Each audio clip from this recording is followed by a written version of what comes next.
Hisoblayinchi mana bu tillalarni. Yigitim oyisi o'g'limni tinch qo'ygin deb tillalab berdi. Yigitingiz oyisi? O'g'lini boshim kiraman tillarni hisoblayman. Bilash 585 pul ekan. Ne o'zi tinch qo'ygan deydi.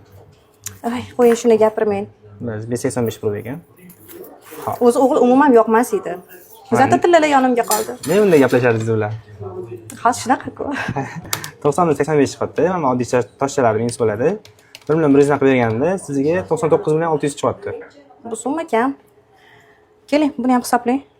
Buni ham o'sha bolani o'z podarka qilgan edi. Ha, soat sotdingizmi? Yo'q, bu qadrli. Xap bo'lmasa uni mashinadan naqlab beraman. Soat kim podarka qilgan qadrli do'st? Buni siri bo'lib qolsin. 197.99 chiqyapti.